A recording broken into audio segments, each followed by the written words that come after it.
In the 5th century of the Christian era, a philosopher arose who has been remembered as the last one whom Plato might have welcomed into his school. Boëtius, a magnificent person, came in a time in the history of Europe, in the Dark Ages, was a tragic ground for thinkers, and most of those who had really important things to say perished. Boëtius was one of them. He was sentenced to death, remained for years in a lonely prison, and was finally executed. Before his death, he prepared a little work called The Consolation of Philosophy, and this has become one of the great classics of the world, for it reveals some things about philosophy and wisdom that I find in no other writing, either contemporary or later. Actually, we must therefore bear in mind that Boëtius was a very devout scholar, a person of great personal integrity, who devoted most of his life to the search for truth. And every little fragment of truth he found, he served, and tried to bring it to the attention of other people. Therefore, we may say definitely that he lived in love of truth, and he died in the consummation that his love had not been in vain. So we start with this problem by introducing a little part of the story of Boëtius. It seems that in this lonely stone prison, where he remained for some time before his execution, he was alone with his thoughts. He had nothing to help him or to guide him but his own inner life. He knew perfectly well that he would never be released. It was not day to day, just when, but he knew that his death was inevitable. So with these considerations, he had nothing to fall back on but his own inner life. And realizing this, and determined to live according to it, he settled down quietly to the contemplation of truth. And one night, while he was contemplating as best he could in that stone cell the wonders of life and the wonders of the universe, a great light came into his prison. And in that light appeared a magnificent figure of a woman, robed like Hypatia of Alexandria, radiant, hallowed, everything stupendous. And she came up to him and she said, "I am the one you have served.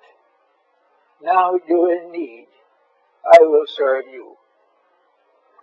And she explained to him very definitely that all he had learned to help other people had created for himself a debt which truth owed him, and that as long as he remained in the material world, truth would lead him, guide him, and to give him the intelligence and the wisdom and the love to face the things he had dreamed of and believed.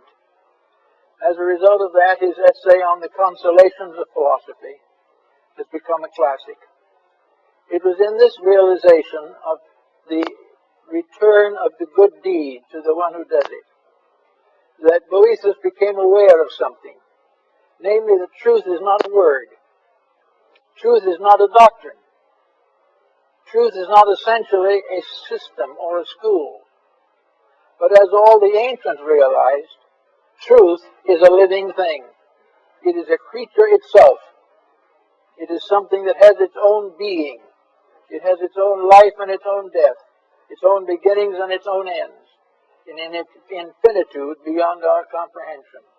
But truth is a conscious being, and this being appeared to Boëtius in the prison.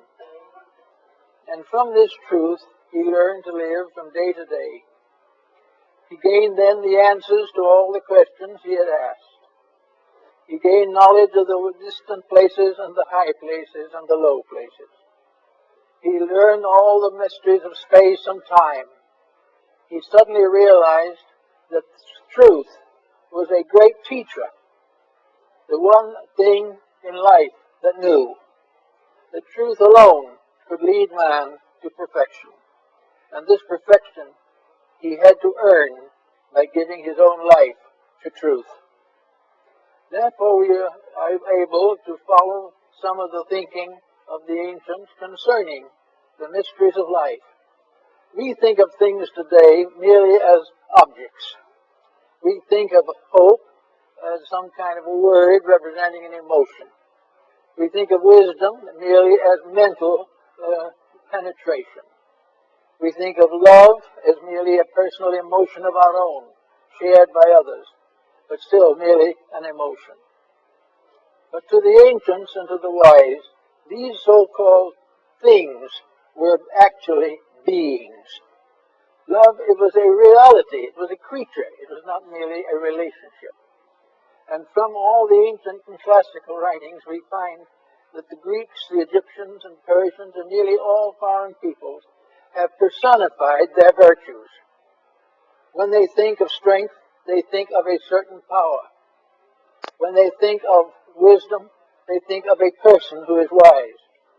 And so the ancients created gods for every emotion, every thought, every attitude of the human mind. Therefore, we have Jupiter ruling over one thing, we have Saturn ruling over something else. To us, these things are meaningless. We have a very different code. But to the ancient people, with their mystical opportunities, these different things were realities. Hope was a being, not a thing. Hope was something that grew like a child in its mother's womb. Hope was a great moment of veneration, like the individual taking holy orders. All these things were part of a being, and all great good things are beings. They are personifications or embodiments of principles, and they appear to us as a kind of language of symbolism, a language which enables us to share in the wisdom which they impart. So Boethius in his cell saw in the vision of the power of enlightened love the fulfillment of a dream, the dream of the ages.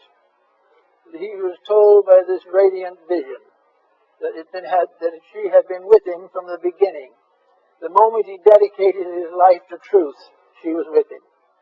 She would be with him to the end of his days, and at the same time she would be with all others under the same conditions, because no one walks through life entirely alone, and those who have given themselves to unselfish service to others walk constantly with a radiant presence beside them, something that is going to guard them and protect them, because they have deserved it, because they have earned the peace of inner life. They will have it regardless of what happens in the outer world. This was a great consolation to Boethius. It gave him the courage and strength to know that once one dedicates themselves to the service of truth, they will never again be alone.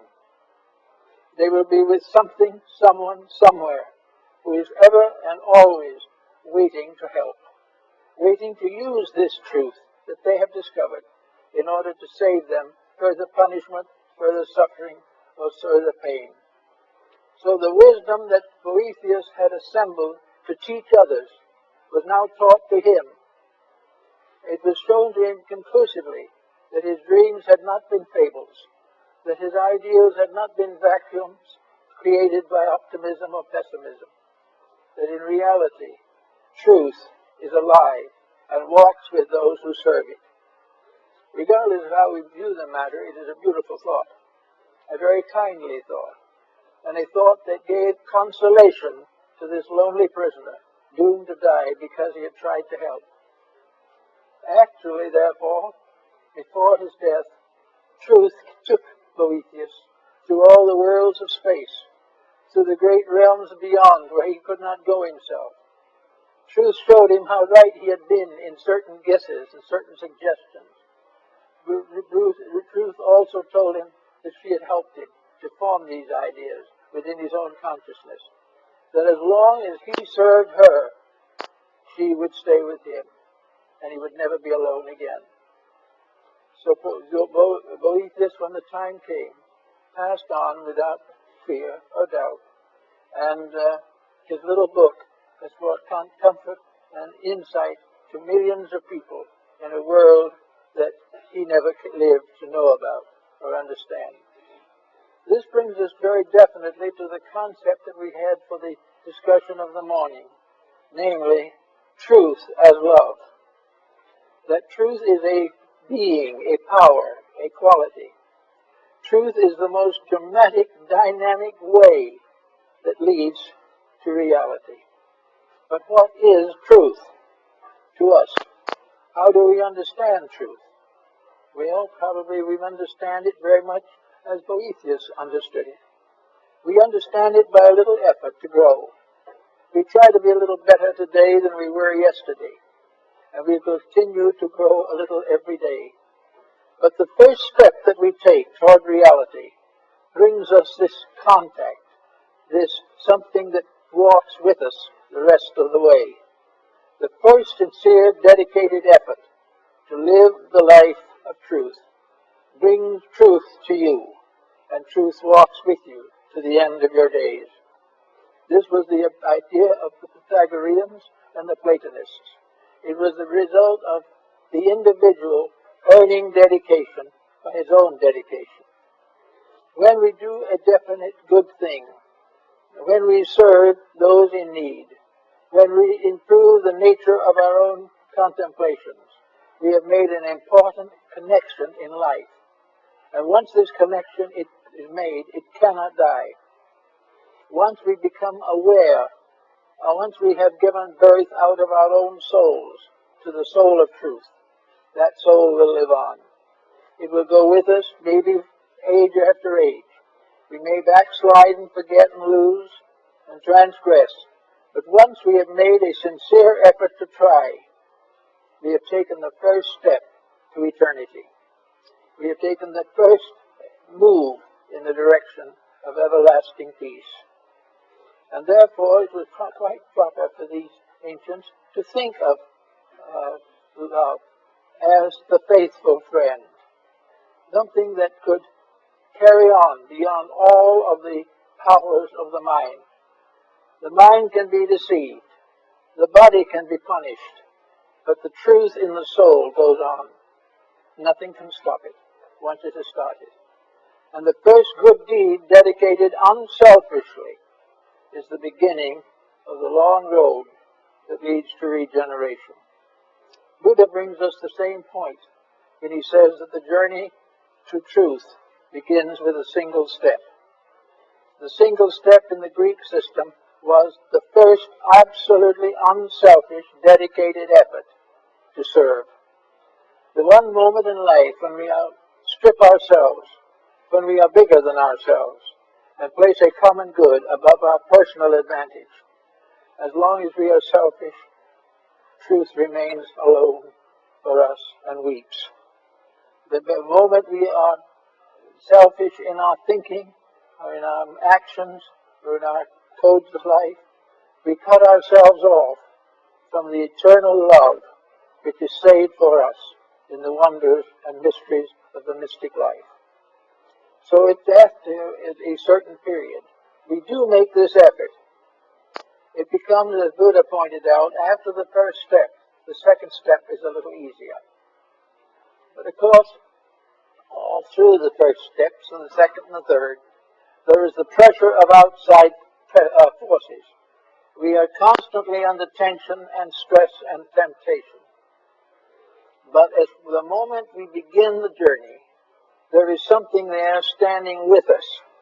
When the good deed stands alone, as far as we can tell, it is standing actually in the presence of the principle of good in space.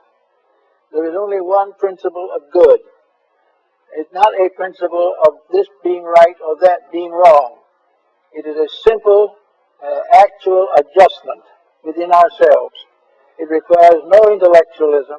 It requires no vast store of knowledge or insights. But these may contribute to it. But it is a step from the selfish to the unselfish, from the dark into the light.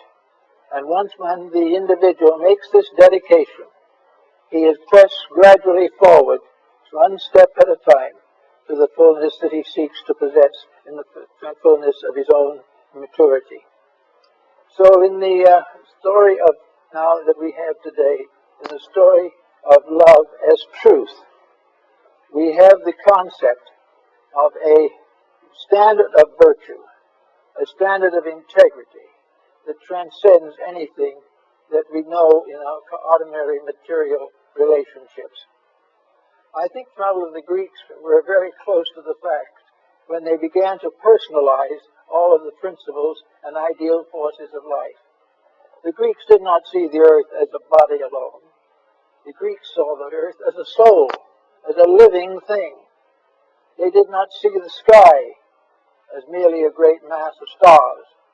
They saw it as a great mother brooding over the world. The stars in themselves were not just sparks of light or some kind of chemical explosions in space. The stars were beings looking down upon the world. Everything in the world was alive. Everything in the world was conscious. We did not know that consciousness, but by certain growth, by certain development, we gradually reduced the distance between personal understanding and this larger value of life. Now, much of this is symbolic, no question about it, but it is something that we have to give some thought to. I remember a story that Ernest Thompson Seton told me about a meeting of the Boy Scout movement in Canada one year while he was still alive. And he was there, and the young people from all over the area of the United States and Canada were gathered in a large hotel where the meetings were to be held. And a little American boy and a little American Indian boy were in the same room together, looking out of the window, and it was snowing. And the little Indian boy said, "This is the great-grandfather. This is the old one who sits at the North Pole, and he smokes all winter. And every time he empties his pipe and throws out the ashes, it's a snowstorm. All these, you see, are the ashes of grandfather's pipe." The little American boy looked at him for a moment and thought he was insane or something, and said, "Oh, don't be silly. That's nothing but snow." The little Indian boy never did get the idea that snow was anything except the ashes of grandfather's pipe. And this is the truth in almost all ancient beliefs. All Indian peoples had beings at the root of life. All Chinese people had beings. Hindus had beings. Greeks had beings. It is only in our modern scientific world that we transform these beings into scientific formulas of numbers and letters and try to bestow upon these formulas the interpretation of the mysteries of life. You cannot follow the scientific method we use today to find the secrets of anything except the most transcendent material objectives. Actually, the answers to all of the riddles of knowledge, the source of energies, the source of life, of time, of light and darkness, of good and evil, are all formulas of vibratory rates, and they are all alive. Everything has some kind of life in it. It is in the stone, it is in the star. They are tied together by a tremendous unity. So Boetius went out with the vision of the wonderful Lady of Light to gaze at the and contemplate the space around him. He saw it filled with life, not with dead atmosphere, not with just earth and air, but filled with living things, beautiful things, wonderful things, that surrounding man and all of his knowledge and thoughts and his ignorance also is a world of living things that he can't even see, a world he doesn't even believe in, but a world which affects him every day, a world which moves in upon his moods, upon his attitudes, a world that punishes him when he is selfish, a world that praises him when he is right. And you will recognize that in a mysterious way there are forces in that world which will guide him to his proper destiny if he will keep the rules. Each individual must live the life if he would know the doctrine. And when he does so, he realizes that the life that he is going to contact is not simply energy. It is not just a thought floating around. It isn't even a mentation in the mind of God. When he keeps the rules, space is with him, time is with him, eternity is with him. Little by little, the purpose for himself is fulfilled, and the time will come when he likewise will be a unit of conscious energy in the great fields of universal life. So we all have not only this type of thing, but we also have to look around us to see what's happening. We look around and we see today the problem of air pollution. With that air pollution, thousands, millions of things die. This air pollution is against the rules. Therefore, nature will never support it. And nature will continue to punish it until it corrects its own mistake. Nature will never permit evil to survive. It will never permit the wrong to win. There will be moments of apparent victory, but they will be followed by years and centuries of terrible defects and disasters. Everything that we have around us lives in a sea of truth, lives in a vast organism that is based upon infinite wisdom and infinite love. These are the ruling powers. The universe is not neutral. It is not simply space. It is not things moving, floating around in a vacuum. It is not formulas that can be put into letters and numbers on a scientific blackboard. Space is alive. Everything that exists is alive. And while we are growing on one level, somewhere else another thing is growing. While we are adding to the wisdom of our own mind, something else is enriching every cell in our bodies. Everything is living and growing. And when the individual interferes with growth, he commits probably the most terrible of all sins. When he tries to block growth, or becomes indifferent to it, or denies it, in that moment, he places himself in the position of being punished. Now, punishment is not going to be eternal damnation. Punishment is not going to be something which is irreparable. But patience and virtue must take the place before punishment is completed. Punishment is merely an effect, the cause of which is wrong. As long as that effect is wrong, the consequences must be wrong. And what are the basic rules of this mysterious being, this infinite good one, whom we all worship under one form or another, or most people recognize under the general term of God? What is the law of this being? The law of this being is love. The law of this being is that in all matters, an infinite tenderness guides erring life back to its source and forward to its perfection. These things the ancients recognized. We don't recognize them very much anymore. But when something goes wrong and a great disaster occurs, there's a reason. A disaster is never something that is an accident. And no disaster is such that it is irreparable damage. There is nothing in life that is real that can be destroyed. The lowest, most imperfect of all entities must have its growth, must have its place, and must have its chance to win. And it is the rule of nature under God that all things shall win. There is no loss. There can never be. There is only delay. There is only a moment of pause in what might otherwise be a great and glorious mission. So Boethius went forward and went out and paid to the state the debt which it had created. But he no longer feared the state.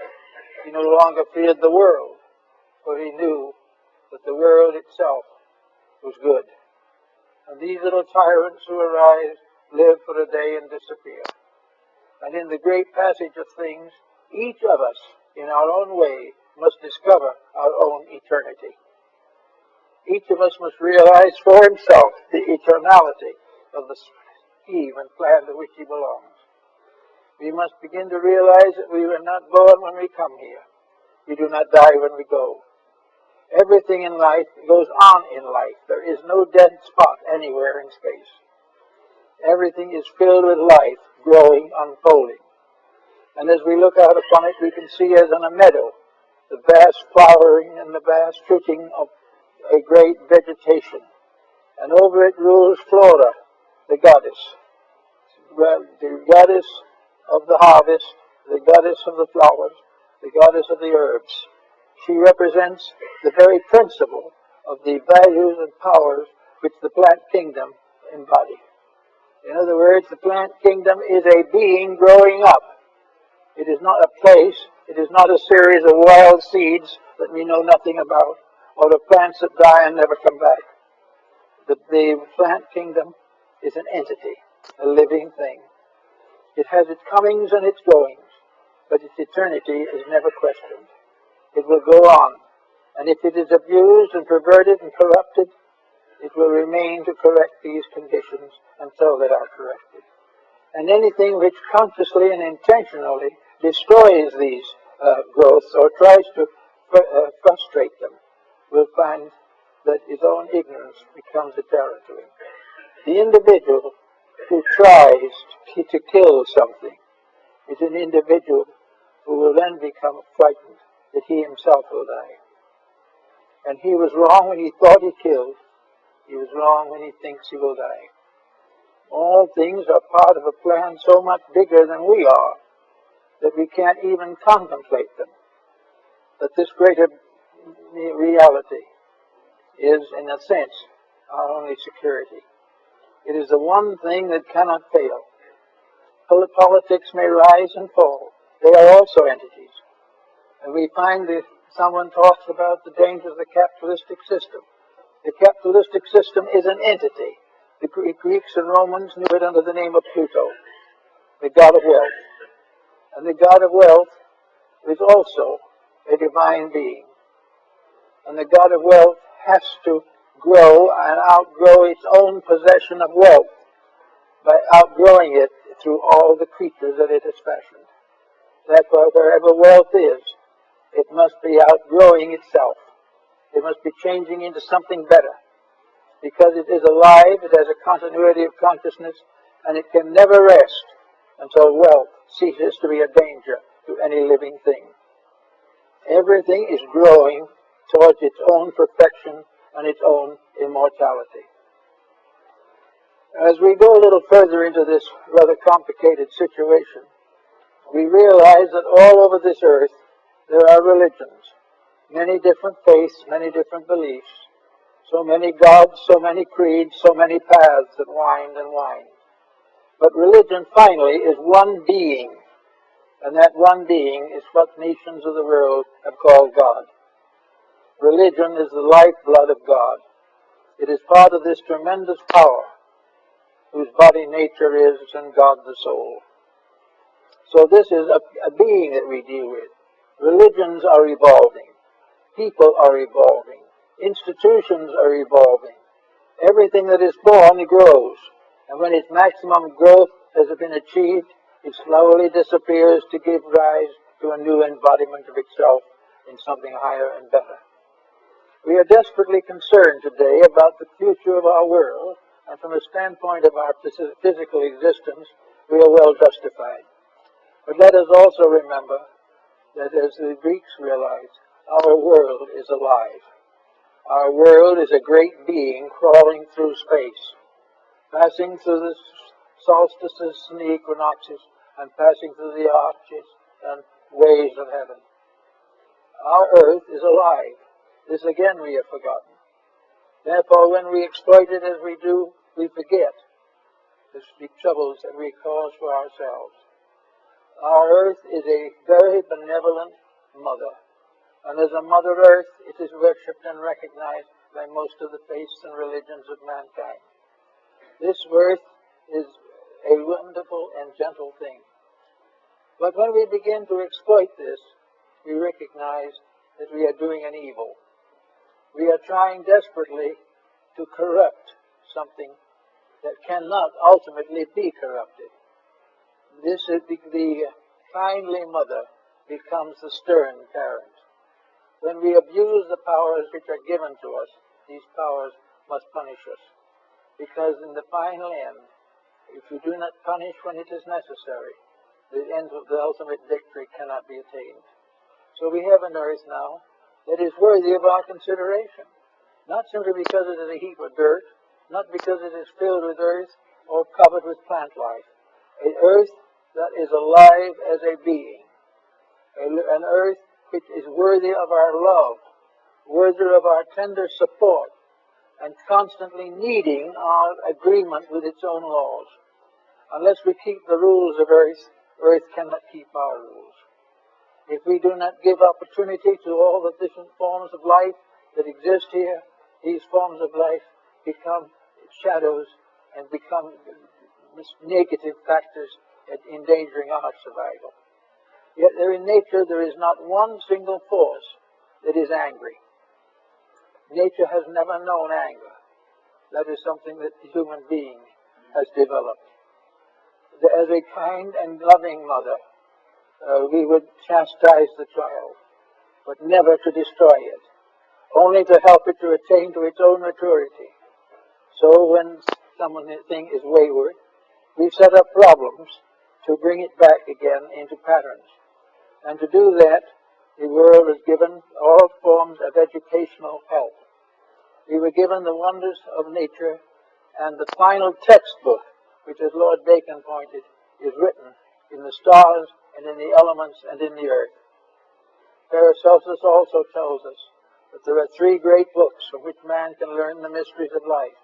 The first is the book of God, the second is the book of nature, and the third is the book of the human soul. All these things are the source of instruction, but we have to accept it. Now, if we do not accept it, it doesn't mean that a great tyrant is going to come and attack and destroy us. We are not going to be downed by evil. We are going to be corrected as the only way of restoring good. There is no loss.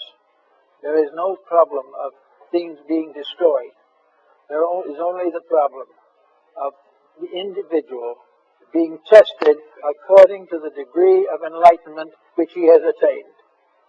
Nature does not expect imperfect creatures to become perfect in the night.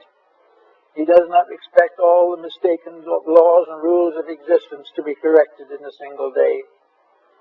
But nature demands that individuals every day keep the best rules that they know, that they live according to the convictions that are the best for them and which they have gained over experience and time. In the course of living, every individual has experiences.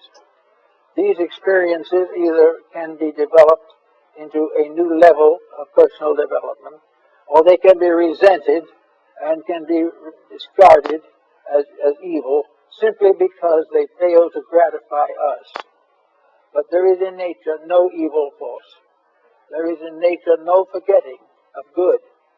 All things are fulfilled by the very vibrations by which they are caused. Everything flows into everything else in a perfect rhythm of purpose. Therefore, there is never a moment in which we are not given the opportunity to grow, that we are forgiven for our mistakes if we did not know better. Nor is there a moment when we cannot correct these mistakes and go on to something higher and more noble. It is a great school, so to say, but the teachers are alive. They're not books. They are the very living essences of nature itself. They are part of the eternal process which nature provides the human being with a mind and a heart, and then bestows upon the mind and the heart the secrets of survival. Therefore, this is all part of the idea of the fact of the love of truth, the love of the way it really is, the way which we can see if we are able to climb out of the slough of our own despond, if we can rise out of the ignorance with which we have locked ourselves, we can begin to see over the edge the thing which is beyond. And when we do that, we will grow a little. And as we grow a little, the problems will become less. So Boethius went forth to die perfectly content, realizing that he lived in a world which not only he had helped to improve, but would continue to serve him, love him, and care for him until he ultimately attained perfection. Everything that tries is rewarded for trying. Why and how? Well, if no one tries, nothing tries, unless it has a vision of something better. It may not know how to attain that something better, but if it is willing to try, it means it grasps the possibility of improvement. The moment the individual grasps at this moment of realization that improvement is possible, he begins to grow. Now, if in the first time he has this realization, he looks around, he says to himself, yes, I think I'll be a little better than I was. I'm going to correct some of my faults. So he goes out, and the first day he's out, he has a little trouble with something, and he gets irritated. Then a little later, something else comes along, and he's a little more irritated. And gradually, this one moment of enlightenment fades out, and he's back again in all his problems and all his miseries. So this may happen many times. There are false starts, well intended, but not supported by sufficient energy, sufficient libido to survive and amount to anything. But ultimately, the effort to grow will produce a fair start. Most of the starts that we have in modern times have arisen within religion. While there are many backstopping and falls in religion today, there is also a great effort to grow spiritually a little. And dedication to religion, dedication to the service of our brother man, dedication to love of God, dedication to the recognition of the great power of redemption in every religion and faith of mankind. When we begin to get this feeling, pretty soon it reaches a point where it doesn't go away entirely. Then we do something very foolish, and we are sorry. We are actually embarrassed to realize that we couldn't do better than that. Well, this embarrassment is the beginning of a gradual growth, in which ultimately we are able to make such advancements as our general condition will permit. We are able to be a little less angry because we've now discovered a way to pacify these situations. We will be a little less selfish because we have begun to realize the needs of others. We will become a little more content when we realize the blessings that we already have. And little by little, this grows until it creates an atmosphere of belonging to a growing world. That somewhere in the invisible planes of things are the powers that move all things to the fulfillment of their natural destinies. Little by little, then, we get to be little better people. Now, there comes a time when we have to make a decision or two, because most people are not ready to make a major step away from the familiar. But they are able to do something better. They have been able to straighten out a broken home. They have been able to solve a family feud. They have been able to visualize a better use of what they have. All these things help. And little by little, the individual grows. And the moment he has made a few growths like this, when he has been able to forgive an enemy honestly and completely, when he has been able to prevent an extravagance which he knows he should not have, when he is able to live in his own life without neglecting his children, all these things come little by little until he gradually tries to put his own life in order. The moment he makes this effort, the moment he tries to put his own life into a better social, economic, psychological condition, in that moment, truth comes to live with him. The radiant being takes up its abode in him and will be with him from then on until he makes the ultimate adjustment. It will take him through tragedy without breaking his spirit. He will go through hardships but will not recognize them as evil. He will do all kinds of things because within himself there is a great dawning coming.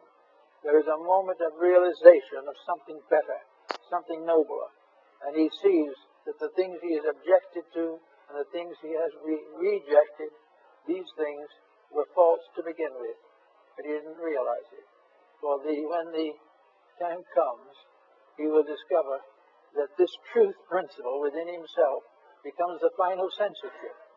Now, this censorship will never be excessive. It will never demand more of any individual than he is capable of giving. It does not expect perfection in this great universe in which perfection is beyond the guess and beyond the thoughts of stars. But it does mean that little by little he will begin to organize his own material pattern. Now, it's not only this is going to result in the beginning of genuine worship, in which religion becomes a significant fact, but it will be a very quiet, moderate religion, with no pressures, no compromises, no criticisms, no conflicts. It will be a gentle faith, recognizing that the more of the internal comes out, the better the external will be. Now, in a moment like this, we'll come across another entity worth mentioning. There is another wonderful being that we all have intimate contact with, and which most people do not understand, recognize, or serve adequately. This other wonderful being is our own body. We have a body over which we rule as Lord and Master. And it can be that this body becomes a slave. It is not given proper attention. It is misused. It is victimized. It is allowed to suffer merely to the gratification of the mind that dwells within it. Now, truth will never permit the misuse of energy. Therefore, this body, which is our house for a time, has laws and rules that must be kept. And furthermore, it is alive. We know the body is alive. Every cell in it is alive.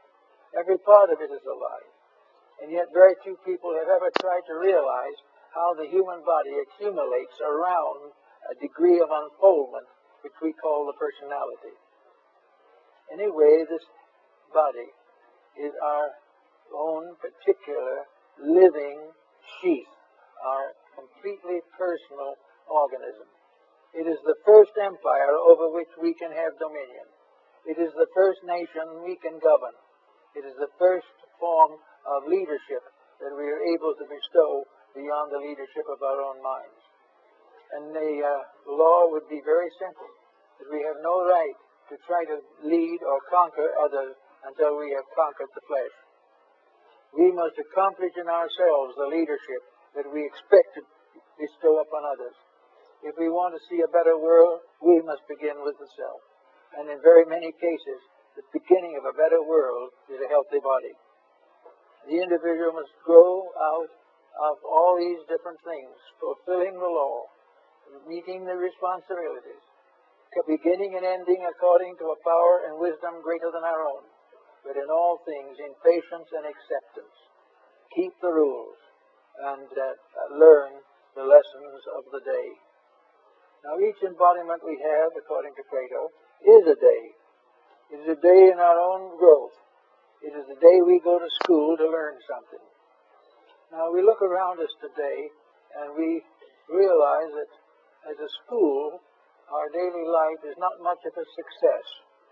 We do not have a discipline to take care of us through these years of growth by which we must finally reach our own adult physical years.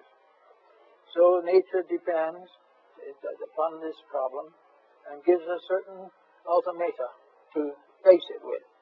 Nature gives us the rules, and when we do not keep the rules, nature gives us the example of the broken rule.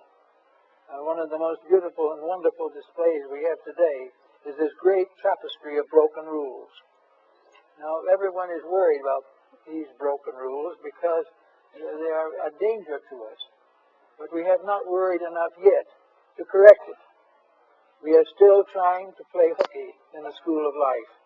We are still convinced that we are here to have fun, to have wealth, to have influence, to become famous.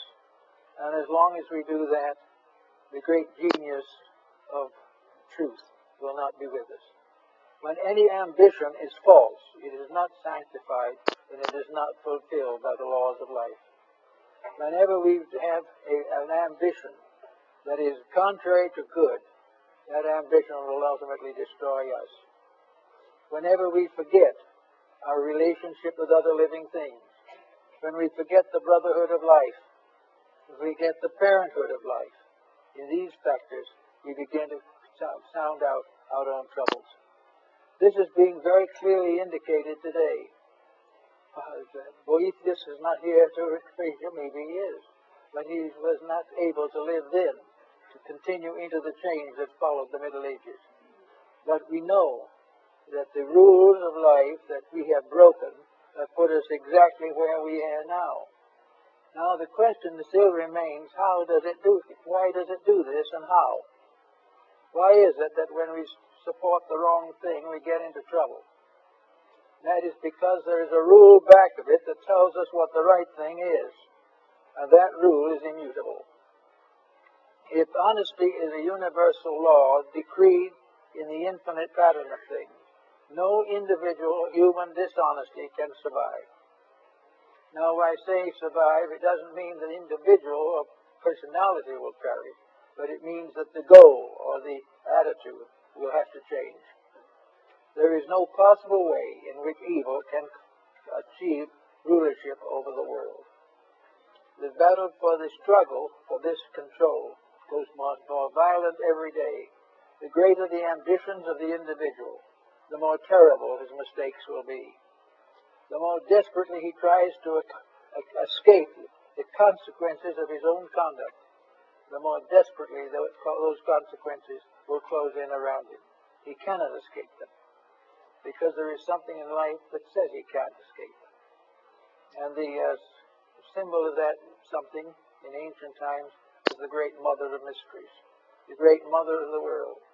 For all physical creatures are under one motherhood, the motherhood of the mysteries, the motherhood of the Virgin of the world, the motherhood of the mother who remains a virgin forever and bears children unto the eternity of things.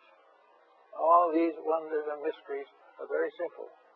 But the great mother of earth, the great mother of the mysteries, is nature itself. Not as a blind force run by physical means and few chemical symbols to tell what it is, but a living, vital force that dreams, thinks, hopes, prays, does everything necessary to bring home the wayward children. That something which knows that the problem must be solved, that there can never be allowed for evil to survive, that never can ignorance prevail, never can violence destroy peace. And in the process of doing this, we find, or nature finds, the individual, unfortunately, lacks the internal resources to make the proper decisions. He cannot say to himself, I have told a lie, and therefore I must correct it. The individual tells the lie, thinks he gets away with it, and then a consequence sets in that hurts him. And this consequence that sets in is the only way that he can learn not to lie. He cannot be expected at this time to come to the moral solution all by himself. If he does come to that solution, it is because he is already on the road that leads to light. He is on the way to something better. But for most persons, responsibilities must be evaded. They must be avoided in every way possible, because they interfere with the smooth passing of a useless life. But that is the problem. There can be no smooth passing of ignorance. There can never be a success built upon stupidity. There can never be a peace built upon violence. There can never be a wisdom based upon a principle of ignorance. All these things have to be worked out in their own nature. And therefore we are all concerned every day with the world around us. But the great mother of mysteries is with us. She is brooding over us now, just as she always has.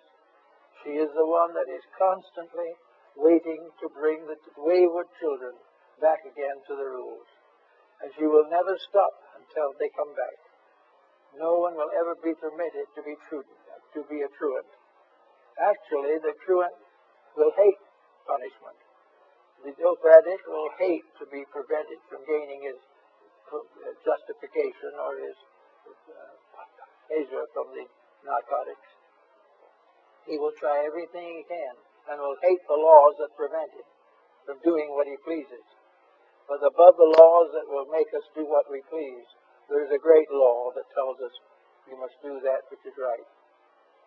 And in this way, we gradually discover that there is a universe of intelligence, a universe of wisdom, a universe of good, a universe dedicated to the service of eternal truth and dwelling forever in the presence of the divine being. Therefore, if we go along a little, as Boethius did, we may come to the gate that leads out from this life into something else. But when we go through, we will make the discovery that we have not been cast again into shadow, but that the light in ourselves, if it is there, will never leave us. And no matter what happens from that time on, truth will prevail in us. And that means that peace will take over.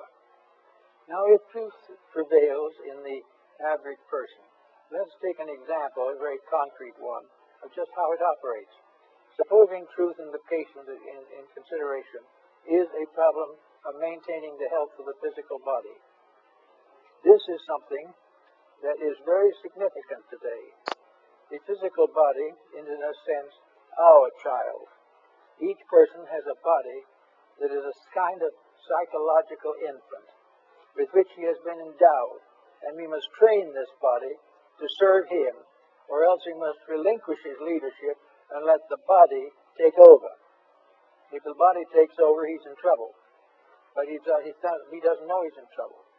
Because if the body is gratified, the rest of him goes to sleep. But the real fact of the matter is, the body has to be brought into harmony. It has to be disciplined. Now, when the body is brought into discipline, it is said to be healthy. When the soul is brought into discipline, it will be said to be healthy. When the infinite in man is brought into discipline, then the universal being is healthy. Every compromise that destroys the leadership of the superior over the inferior is dangerous and must be carefully avoided. So we know from every experience of living that we can and do have the power to change things, to make them what they should be, to accomplish that which is necessary for the common good and for our own good. But before we settle down to the creative processes of changing the world, which we're all much interested in the moment, we should give a little thought to changing ourselves. Because actually, we find that the world is very hard to change, and we become more and more disillusioned as we see nation after nation breaking the peace, country after country exploiting other countries, and it looks very terrible. But if we look down from the heights of those things into private relationships, we find people after groups out to destroy each other. We find exploitation.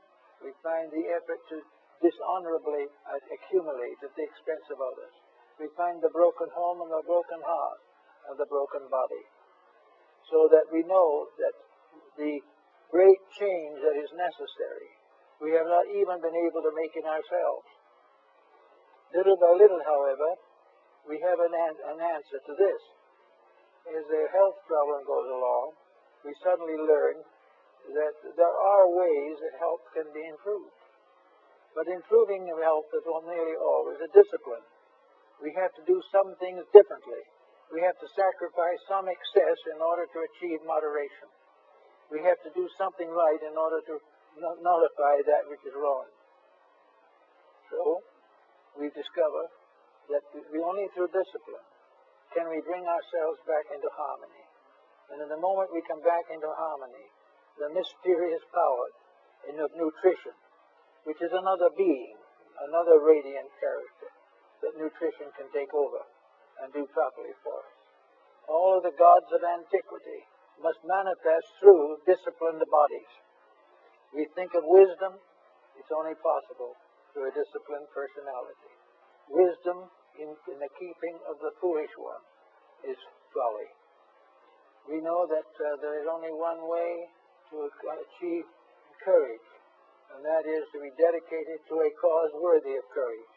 If we try to use courage to defend negative things, we risk to hurt some more.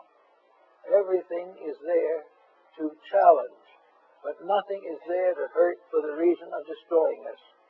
It is because it is the only way to prevent us from destroying ourselves. Now, if we look around us in society today, we see the problem that is coming everywhere at this time. We see the problems of space, of housing, of food, of health. All these things we see very definitely. We realize that something has to be done about them.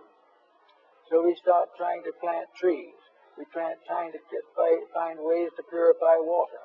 We try to find ways to cleanse the earth of the pollutions and problems that beset it. We try to find ways to control the population, prevent the destruction of natural resources. Let us for a moment turn all these things back into ourselves and realize the reason that we can't solve the problem on the outside is because we haven't solved it on the inside. We haven't made the contact which make it possible. And when Boethius was given the presence and vision of the saintly being that came to serve him in his sorrow, he gave us an account of a wonderful discipline, a wonderful courage against circumstances.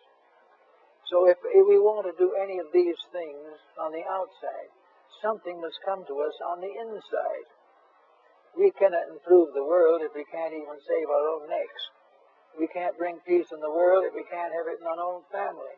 And how can we declare the ambitions are false when we can't stop using narcotics for our own pleasure? All these things come back, as Plato tells us, and as the whole philosophy tells us, all of these great changes can only come when the human being arises to meet them. The humanity is an entity, one human being. This human being is made up of now pretty close to 6 billion separate human beings. They are like the cells in a human body. They are part of one constitution. Over this one being is a unit, humanity, as one. This we find in the great man of the Zohar in Kabbalism. We find this one great being. And this great being's health and everything depends entirely upon the use that is made of the resources which comprise this great figure. We have to use the resources correctly. We have to solve the problem if we wish to have peace. We must make one humanity if we do not wish to be divided. Now, if we continue to wish to be divided, we not only have the problems of society, but we have the problems of ourselves. The individual who has not transcended his own selfishness is a very poor candidate for reforming the world. It is necessary for each person to recognize that he must make a personal contribution to the integrities of things.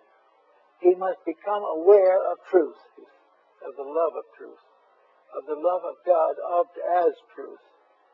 Deity recognized in the manifested form of the infinite parent, also always solicitous for the good of its children. We must think of the faiths of men as being the gateways to conduct. We must think also of all the dreams and hopes of the ages and realize that they cannot be fulfilled until the individual loves truth better than he loves himself. There is no way of solving the problem unless we become aware of a strange and wonderful beauty, as Boethius saw it in his prison cell. A radiant being. We can call it peace. We can call it wisdom. We can call it love. We can call it whatever we want to call it. But it is a radiant power that blesses dedication, that rewards definite effort to perfect and to fulfill. It is something that can take over the life of the individual when he is no longer willing to dedicate that life to the fulfillment of his private ambitions. So with all these points, there is this wonderful opportunity that comes, which Boethius noted, and which is the love of truth. Now, love is a very careful word. Love to the average individual is a very physical word. Life and love to the theologian is an emotional experience. Life and love to the philosopher is an intellectual experience. But beyond this is the simple, direct fact of the love of truth. A love which does not require rationalization, does not require scientific proof, does not require anything but the evident fact that if we love peace, we will serve it. And if we serve peace, we will have peace. That if we serve and love truth, we will dedicate ourselves to truth. We will correct the curriculums of our schools. We will add knowledge to the courses necessary to instruct the young. And we will put ideals and principles ahead of profit and private enterprise. These things are the transformation of the love of truth as we know it today to the love of truth as it must be, a dedication to the fulfillment of the works of truth. Now, these works of truth are not simply strange things floating around in space somewhere, because truth, as Boetius found out, is a kind of being. It is something that lives but never dies. It is born but never ceases. In other words, it is almost actually another name for the human soul. But whatever we call it, it is the victory, the inevitable victory of good over evil. It is the complete victory of faith over fear. It is the complete victory of virtue over vice. And it is achieved because it is potentially possible to the individual. And each human being is born with the potential of the perfection of truth within himself. There is nothing that can prevent the individual from attaining truth except his own reluctance to improve his ways. Now, it's possible for him to realize that some of the truths that he must ultimately know are now beyond him. He's not going to be able to be perfect at the moment. He is not going to be able to be perfect as his Father in heaven is perfect. But he is going to be able to move forward step by step in a dedicated search for reality. The moment he starts these steps, the moment he begins to make an effort to direct and vitalize his own integrity, the journey towards the reality begins. And in that moment, the light shining being of truth takes his hand and will lead him to eternity. And nothing can interrupt it. Nothing can prevent it. Nothing can have victory over the inevitable victory of reality over illusion. We have lived for a long time in illusion, and some of this illusion we call learned knowledge. We think of science as very wise. We think that science is solving everything. We think that Einstein was incredible when he found the formula for the atomic fission. These are not the truths we need. These are not truths at all. They are struggling with the misuse of universal potentials. The atom, the cell, all these things are each of them a unit. Each is a truth in itself, and it must be treated as one. It must be recognized, and if we wish to advance things, we must work together to make these various parts work together well in us. If we can make the cells of our own body cooperate, we have help. If we can make the various forms of knowledge to cooperate, we will have peace in the world. These things are part of our destiny. These things were well known to Plato and Pythagoras. They were well known to the foreign and Eastern nations. And everyone has realized that it is impossible to solve our present problem unless the individual himself moves from a theoretical standpoint and ceases simply about talking about how things should be done to the dynamic experience of personal growth. And this personal growth, he can start where he is. He doesn't have to worry about anything. What is his problem at the moment? Well, maybe it's a need of a job. Or perhaps it is domestic difficulty. Perhaps it is a wayward child. We do not know what that is. But whatever it is, if at this time he has not found a footing in a pattern for his own permanent growth, that problem which he faces today must become that footing, or one of its equivalents. It must be something done by the individual himself to prove a sincere dedication to advancing the cause of common good. Once he makes one statement, the seed is planted. And once the seed is planted, it will never die. It leads, one good deed leads to others. One bit of wisdom leads to greater wisdom. One concept of the divine love of God for man is fulfilled in the divine love of man for God. These things are all part of a wonderful mystery. Truth in a mystery. Love and wisdom in a mystery. All these things we have to face as coming to us in the course of years. So we can wait in our own way for the radiant woman who comes to the prison cell and says, you have served God all your life. You have been a good person. And you are not going to be deserted in your gray hairs. The good you have done to others comes back as a radiant being to lead you to the peace and security that you desire. Under those conditions, things will get done in a reasonable length of time. Thank you.